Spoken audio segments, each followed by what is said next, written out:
Well, the regular season of the 23-24 college basketball year is just about 2 weeks old, and already we have our own share of craziness, and much of it coming from the Southeast Conference. So what better way to kick off Turkey Week than to start by talking about all things SEC today right here on Locked On Women's Basketball. Ogunbowale for the win. You are Locked On Women's Basketball, your daily podcast on women's basketball.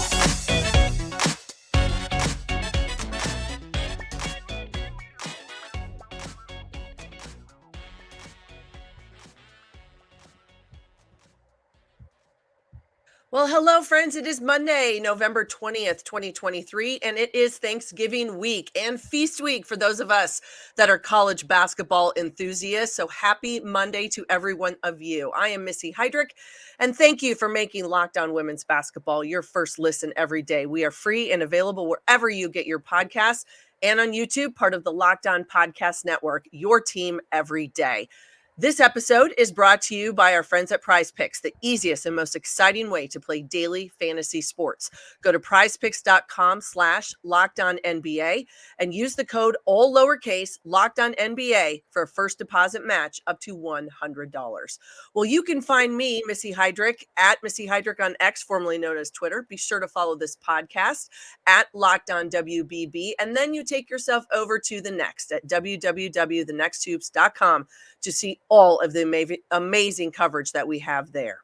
All right, if you have been spending a lot of time thinking about menus and all the great holiday shopping deals that are coming your way, then you've missed some of the craziness that has been swirling in the start of the women's college basketball season. Big wins, big upsets, big drama. On and off the floor, we've seen a little bit of everything so far in this young season. So today we're going to talk about all things SEC, and we've got to start about what's happening in the Bayou with the LSU Tigers.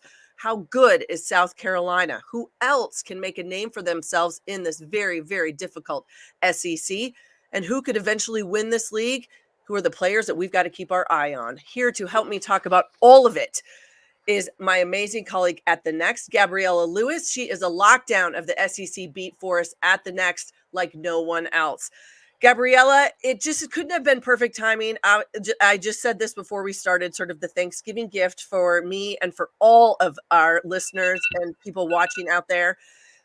You wrote an article that just dropped at The Next. I want to tell everybody to go over there and see it. But it is about LSU, the reigning national champions. We know that they lost their first game out of the gate, a very different looking LSU Tiger team than won a national championship a year ago. They lose in Las Vegas to Colorado. But since then, it seems to have been a bit of a bumpy road. Tell me a little bit about what you've seen, what you're hearing, and what really do we think might be actually going on in Baton Rouge?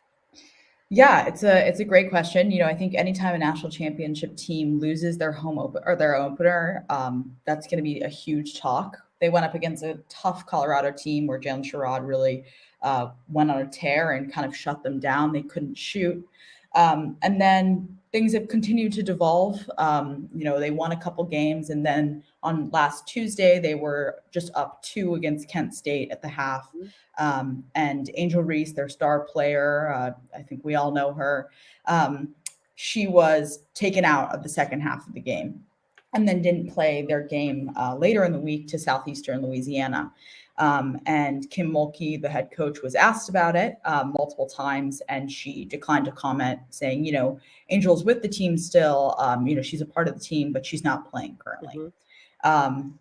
So there's a lot of question marks. And then in addition to that, there's been some kind of online social media scuffle, parents allegedly kind of going at each other on social media, Angel Reese's mother and Flau'jae Johnson's mother mostly, as well as also Alexis Morris, who is, was a starter last year on the team, coming forward and sending out a lot of cryptic tweets. And then Angel Reese yesterday putting out on Twitter or X, don't believe everything you read. So, right.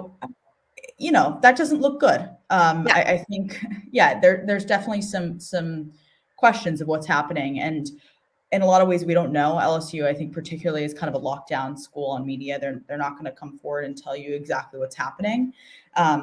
And I wrote a piece that came out this morning that, asked, is it time to worry about LSU? And I think you could definitely argue it is, but I also think, in my opinion, in a larger sense, no, we probably shouldn't worry too much right now, right? It's literally November. It's not even Thanksgiving yet. And there's just so much that is going to play out. To me, it really rivals the situation in Tennessee last year where, transfer star Rakia Jackson was out for 2 games under an unknown suspension. And by the end of the year, if you ask people about that, most of them would probably have forgotten about it. Right. They have a lot of new players. We'll see. Yeah. I think the interesting thing, and I had this conversation with someone over the weekend, and they said, what do you think is going on there? I said, well, let's backtrack a year ago this time. No one was really paying a lot of attention to LSU, if you go back and think about it, because yes, there were new faces and there were transfers. We knew Angel Reese had landed there. It was Kim Mulkey's second season in Baton Rouge. You're trying to figure out what's going to happen. Alexis Morris back in the lineup. She was back on the roster. She and Kim Mulkey had a long, tenuous tenure together, Baylor, and then back together at LSU. But no one was really paying attention. Then they started winning some games. They played the majority of their non-conference schedule at home to get confidence and build those wins. And then they sort of just made a splash early in SEC play, and everyone was paying attention. You fast forward to November of this year, you win a national championship. Everybody's watching you. Totally. And you think about all the things that happened in the offseason, whether it was Mulkey's new contract, all of the NIL, the ESPYs, the Sports Illustrated swimsuit issue for Angel Reese. Every time you turn on my TV, I was seeing an Amazon commercial with Fallujah Johnson and Angel Reese. That was happening all the time.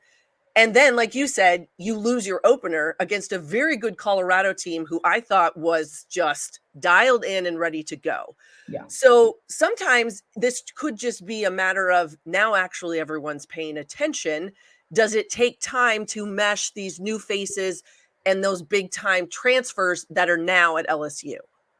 Totally. And I think for me, and this is kind of speculative, but what I see it as is LSU faced very little adversity last year, right? They lost to South Carolina, which they were always going to lose to South Carolina in the regular season. And then they lost to Tennessee in the SEC tournament. That was kind of their one moment of adversity the entire season.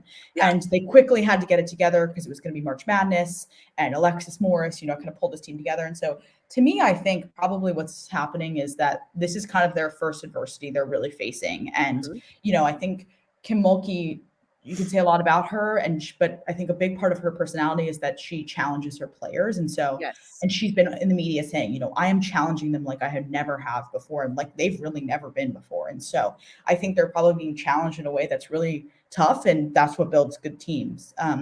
So I think that's it. They're still working in this transfers. And like you said, I think, the offseason, it's a good question. And I think a lot of people are going to want to look now to, is NIL worth it? If, you're not playing well. And I think we can't really say that, but Flau'jae said something really interesting to me at SEC Media Day. I said, I've seen you everywhere this summer. I feel like there's all this really exciting stuff happening. And she said, yeah, it was a lot. I had to lie to my mom and tell her I had to come back to school early with the freshmen.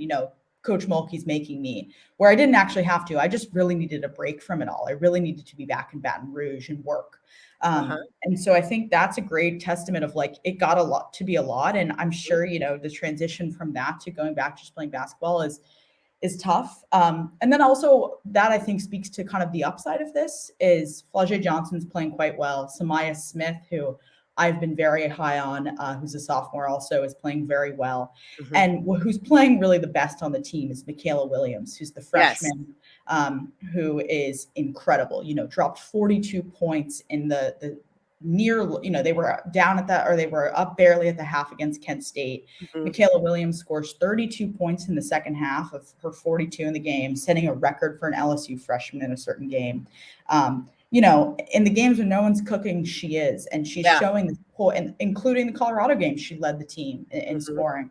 And she's showing this poise that very few freshmen have. And to me, I see it as when you have a team where the upperclassmen are not playing or they're not, stepping up to the plate in the way they need to, Mhm. the freshmen get so much more, or the freshmen or underclassmen get so much more reps, and then Mhm. you come out of it stronger often, right? That was what Yeah. Texas A&M had last season, where you have Yes. these freshmen that are kind of overdeveloped where they usually would. And so I think if they can pull together, this actually may be really exciting for them. Yeah, Williams has been, uber impressive, and you have to just like her game. And as you said, just Yeah, doesn't seem to, that hasn't gotten rattled, seems to have embraced the opportunity, which is what you like to see from a young player. And totally. I'm with you, for all the things that happen, and we can all sit and have a conversation about Kim Mulkey and personality. The one thing I've always appreciated about what Coach Mulkey has done, previously at Baylor and at LSU, is she holds her kids accountable. And accountability isn't necessarily something that a lot of people want to talk about in this day and age. It's hard, and not everybody likes it, because we know the grass is greener somewhere else, and you Yeah. can leave instantaneously.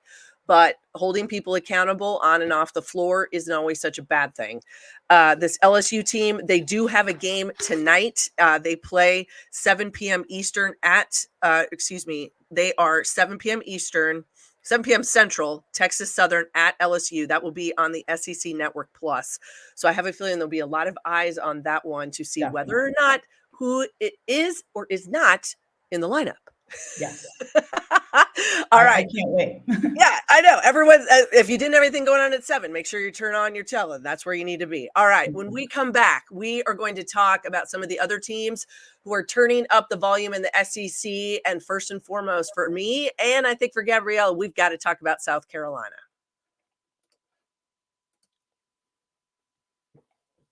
But first, a message from our friends at Prize Picks. Well, Prize Picks is the largest daily fantasy sports platform in North America. They make it easiest and most exciting way to play daily fantasy sports. It's just you against the numbers. Instead of battling thousands of other players, including pros and sharks, you pick more than or less than on 2 to 6 player stat projections and watch the winnings roll in. With the basketball season here, you can now pick combo projections across football and basketball from the Specials League, a league created specifically for combo projections that include 2 or more players from a different sports or leagues. For example, LeBron James plus Travis Kelce at a 10.5 combo of 3-pointers made and receptions. You could win big. Ooh, by the way, Monday Night Football tonight, Eagles and Chiefs. Quick withdrawals, easy gameplay, and an enormous selection of players and stat types are what makes Prize Picks the #1 daily fantasy sports app. So go to prizepicks.com/LockedOnNBA and use code LockedOnNBA for a first deposit match up to $100. That's go to prizepicks.com/LockedOnNBA and use the code LockedOnNBA for a first deposit match up to $100. Daily fantasy sports made easy.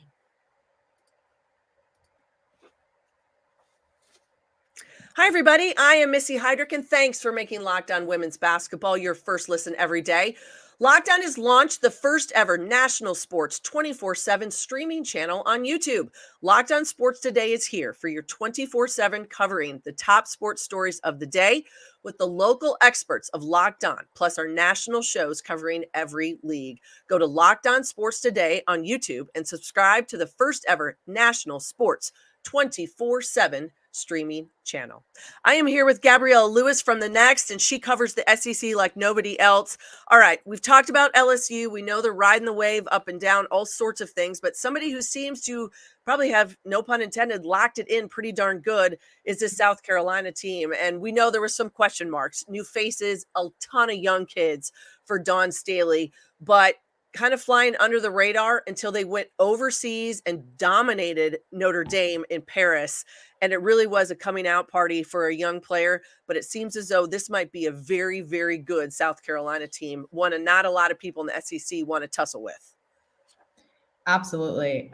They were ranked preseason number 6, and within a week they're back to number 1, which is basically where they've sat for the last 2-3 years or so, which just made me laugh, sort of. I was like, yeah, of course Dawn Staley's back to number 1. And, I asked her that at SEC Media Day, how's it feel that you're not number 1? And she kind of joked, really, we're not?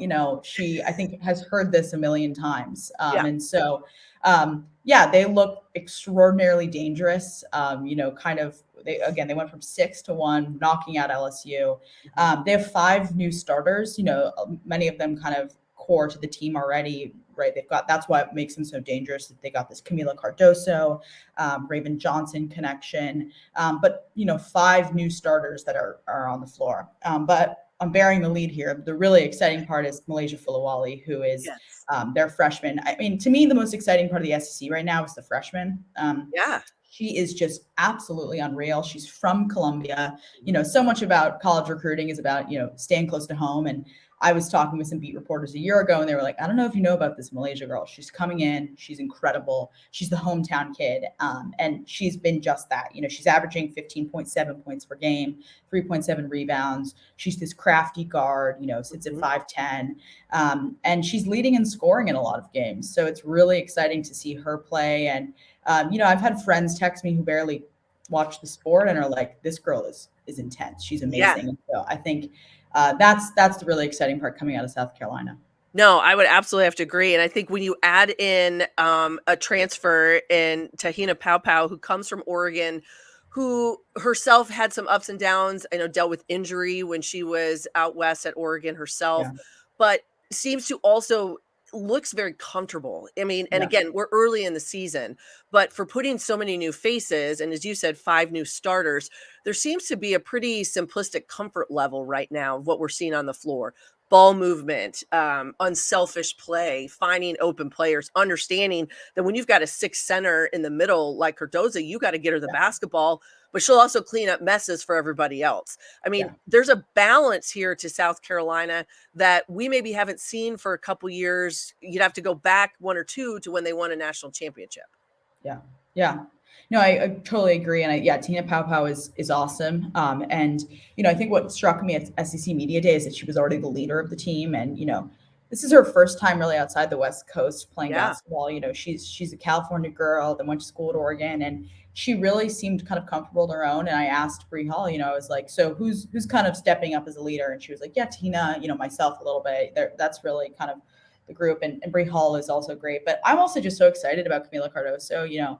I joked last year, it's almost unfair to bring 6'7" off the bench. And, now she's finally starting, and she was SEC Player of the Week in week 1. And she's just so dynamic, and she won a World Cup with Brazil this summer.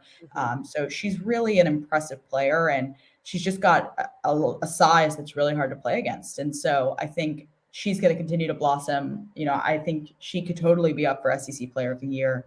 And it'll be really fun to watch. But I completely agree. I think there's balance to this team. And, also there's something going into it of they're kind of the hunters now, not the hunted. And I think there's in the way that LSU is having a tough time because they were kind of the top of the pack and where everyone's trying to fight for, South Carolina is already back to number 1, but it was another thing Don Staley said of like, it's kind of nice to not have that pressure of everyone's hunting for you these last 2 years. Yeah, and not even picked to win the SEC. I mean, LSU, when the numbers came out and the preseason polls, it was LSU that was picked to it. Now, South Carolina is 2nd, and then I believe it was Tennessee 3rd, Ole Miss 4th, Mississippi State 5th. But, like you said, when that target isn't necessarily on your back from a national standpoint or even in your own league, that there's a little bit of, you could take a deep breath, and then you could just kind of concentrate on what happens in your own practices and in your own locker room, which from the get-go seems to be an incredibly dialed-in group. Totally. South Carolina, they play tonight, Monday the 20th. They host South Dakota State, SEC Network Plus. That is a 7 p.m. Eastern game for those that want to tune in. A South Dakota State team who is missing 2 of their best players out for the season because of season-ending injuries. They look a little bit different. Will still be very, very good in mid-major in the Summit League, but not at all, I think, the team that Aaron Johnston wanted to be taking to Columbia, South Carolina tonight. A huge challenge for them, but also a really good challenge, I think, for South Carolina, because it's a different type of system, a different type of that's one thing about the non-conference you hear from coaches is go schedule different games so you see different teams, different systems, so that you're ready for not only your own league, but what you're going to see in the postseason. Yeah. Absolutely. Yeah. And South Dakota State, anyone who knows women's hoops, like you don't want to count them out. They're always tough. Absolutely. And they've had very good games when they've played each other in neutral sites where they've done that in Sioux Falls, South Dakota and other places. So I think that could be a very good game. All right. Now, when we come back, we're going to talk about more of the teams and some of the players to watch as things are going to continue to heat up across the SEC. All right, everybody. Well, the score early this NFL season, we know we are in the midst of it with FanDuel, America's #1 sportsbook. Right now, new customers get $150 in bonus bets with any winning $5 money line bet. That's $150 if your team wins. I said it earlier, it's Monday Night Football. It's Eagles at Chiefs. So you can either go Philly or you can go Kansas City. I live in Kansas City. Everybody around here, they bet on the Chiefs. If you've been thinking about joining FanDuel, there's no better time to get in the action. The app is so easy to use. There's a wide range of betting options to include spreads, player props, over-unders, and more. So visit FanDuel.com/lockedon and kick off the NFL season. FanDuel, the official partner of the NFL.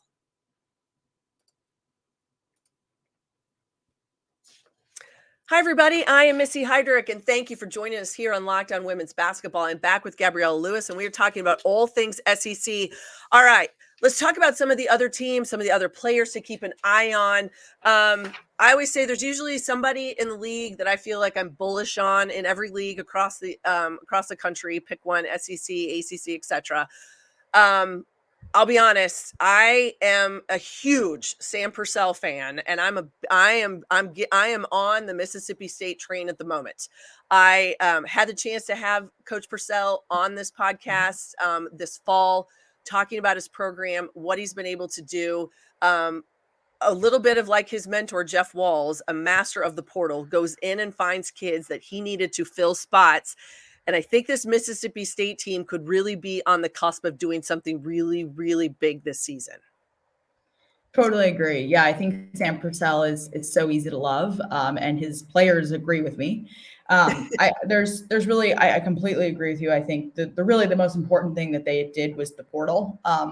They brought in some really incredible, there was a lot of incredible portal ads throughout the SEC, but you could argue that Mississippi State was some of the best.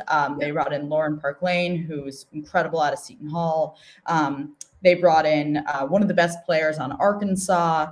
They really had some really exciting moves. And so that's really exciting. But potentially even more than that was being able to keep Jessica Carter. And Jessica Carter is their 6'5" center, who's really been kind of the center of the team. And she's had a lot of adversity in her game, but really has kind of come back to it. And her whole team really loves her. And I think anyone who was kind of following the Mississippi State stuff, she was putting out some cryptic tweets, and it was really exciting for the team that she was coming back. Yeah. I think Mississippi State has had a little bit of a rocky start. I wouldn't even call it rocky, but they've still got some things to work out. But yeah, I think they're going to be really exciting regardless.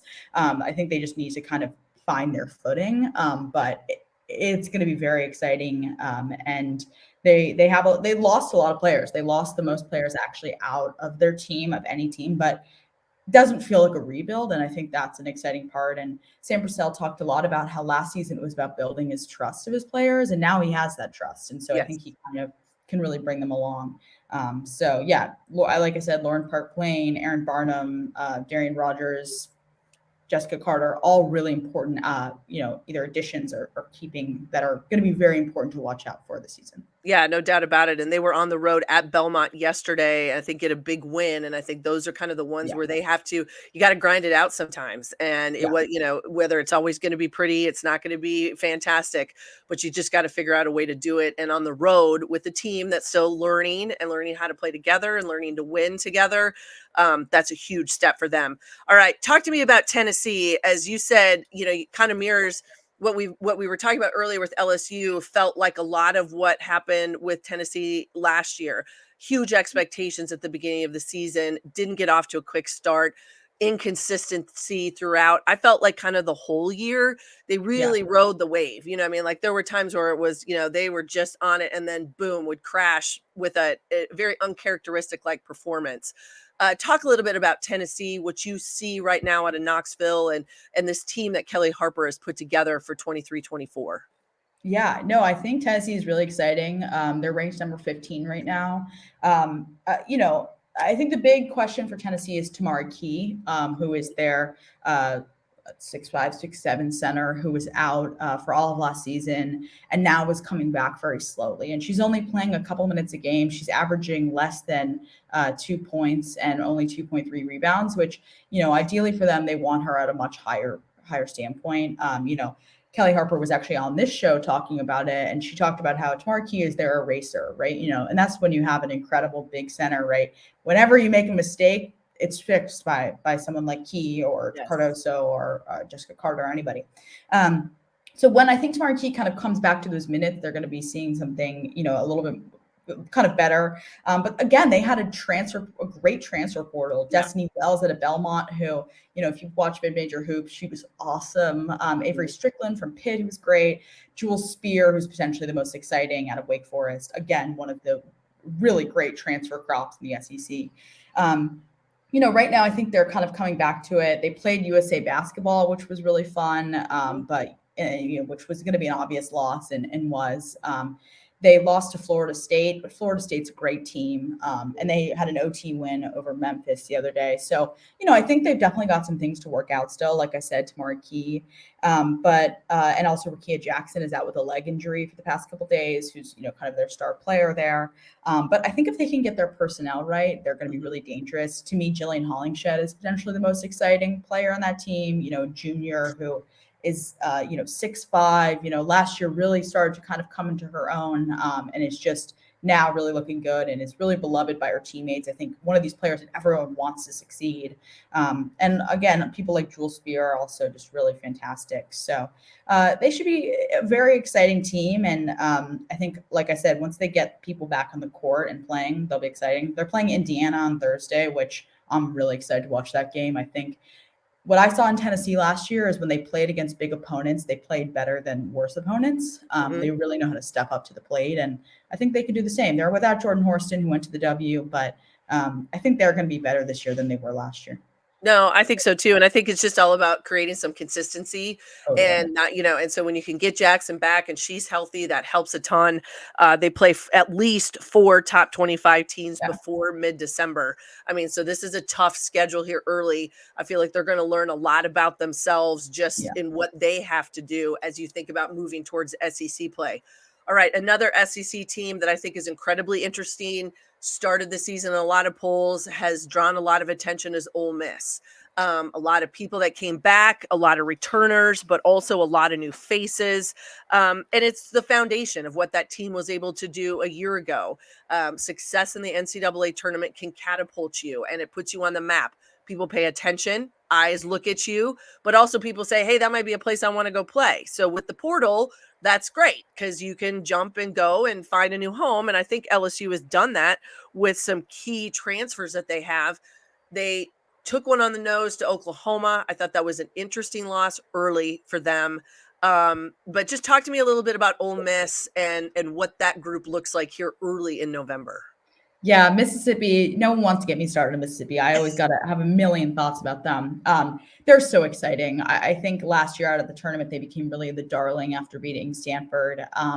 And I think everyone kind of was really excited and a buzz about them. And like you said, had a great transfer portal. They got Kennedy Todd Williams at a UNC, Carissa Richardson out of Auburn, and then KK Deans out of Florida. All, maybe not the flashiest players that everyone in the country's heard of, but really solid. And yeah, they haven't like played the most, I would say the best they, are going to, right? They had an opening or lost to Oklahoma, and Oklahoma's a great team, right? You shouldn't feel too bad about that one. And a kind of couple other, bumpy roads. So I think they started at ranked something like number 15, and now they're down to 23. And, I think that's good for them. Ultimately, you can't continue the trajectory always and never lose. They're going to lose. But they are really exciting. And I think the thing that people should think about there is Markeisha Davis, who's fantastic, who was a transfer last year and really came into her own, is just an incredible player, really exciting, led the team last night in a win against Arizona. And Madison Scott, who I think is going to be first team this year. Madison Scott is really exciting. She's a forward with a ton of length. I wrote a piece about her last year. And, she was a McDonald's All-American, came into Ole Miss when they had won 0 games in SEC play. And she was like, I believe in this. And so I think what's so exciting about this story is that her and both Sonetta Collins came in at a tough time, and they really believed in Coach Yo, and they saw that happen, and they continued to see the trajectory. And so I think Mississippi is really exciting, and all of the team, I think, thinks they're going to go to a Final Four in some ways, which is really an exciting belief to have in yourself. Yes. And Coach Yo has been kind of like, all right, well, we got to slow it down. I like an Elite Eight would be great, but Yeah. I think as long as they don't get ahead of themselves, they can go into something really exciting. And the fun part about Mississippi is they play the greatest defense. They're so fun to watch, and so they're going to have an exciting season. And I honestly think these losses are probably going to help them, slow it down, kind of find who they are again. No doubt about it. And you mentioned Madison Scott, part of the preseason All SEC first team there at Ole Miss. All right. A couple other ones. We've talked about Mississippi State, Ole Miss, South Carolina, Tennessee. I know Arkansas has gotten off to a quick start. Georgia, Florida. Is there anybody, as you look at this league and say, all right, keep an eye on, they might be the sleeper that's going to bump up? There's always going to be people that are going to steal some on the road. Somebody's going to get beat at home that's not supposed to. But when you look at this league top to bottom and think, all right, when it kicks off in January, etc., who do we need to keep our eye on? Texas A&M. I had them top 4, I think, in my original SC predictions. Now maybe I'm getting a little more realistic, but they are fantastic. They're coached by Joni Taylor, who's, one of the best of all time. They've got Janiah Barker, who's a sophomore, who, if you don't know about Janiah Barker, look her up right now. She's incredible. She's leading the team with 13 points per game. She is, played in USA basketball this summer, like one of the most exciting young talents we have. They got an incredible crop of transfers, including Lauren Ware out of Arizona, who has the best stat line, I think, in the SC right now. She's averaging 12.3 rebounds and 4 blocks per game. And then India Rogers out of Oregon, who's got 5 assists per game. She's really looking good. They've got Aisha Coulibaly, who's out of Auburn. So they brought in a really great transfer group. And they're really, I think, going to be dangerous once they can kind of build this. And like I was saying earlier, they're a team, I think, the blueprint of having a lot of freshmen and having a lot of time for freshmen to play. They had the second youngest team in the SEC last year, and their freshmen got really good. Sydney Bowles is another great player. And because of that, they kind of have an overdeveloped younger class that others don't. And then you bring in the transfers, and it's just really exciting. So I think Texas A&M is easily going to be, top of the SEC, and I can see them making the tournament. All right. Well, they're on the list. And Janiah Barker, that name, everybody keep tabs on that, because she also part of the All SEC preseason first team. And you heard it here, Texas A&M. That's the one to keep your eye on, folks. Don't get lost. All right. Gabriella, this has been fantastic. Tell everybody where they can find you when you're not doing all the other things you have to do. Yes, absolutely. Find me on Twitter or X at _ Gabriella Lewis. That's Gabriella with 2 L's. I'll be over there talking SEC hoops always. Awesome. And she is at The Next, and you've got to get over there, www.thenexthoops.com. Her newest piece just dropped, and we talked about it at the very start of this show. All of the craziness, and should we be concerned about LSU? Well, she's got the answers for you there. All right, everybody. You can find me at Missy Heidrick at X, formerly known as Twitter. All of my amazing colleagues at The Next. Also follow this podcast at Locked On WBB. Well, thank you for making Locked On Women's Basketball your first listen every day. Locked On has launched the first ever national sports 24/7 streaming channel on YouTube. So Locked On Sports Today is here for you 24/7. Covering the top sports stories of the day with the local experts of Locked On, plus our national shows covering every league. So go to Locked On Sports Today on YouTube and subscribe to the first ever national sports 24/7 streaming channel. From our family to yours, I want to wish everyone a wonderful Thanksgiving week. Hopefully your time will be filled with family, friends, food, football, and more college basketball than you could ever hope for. Cheers, everybody. Have a fantastic week.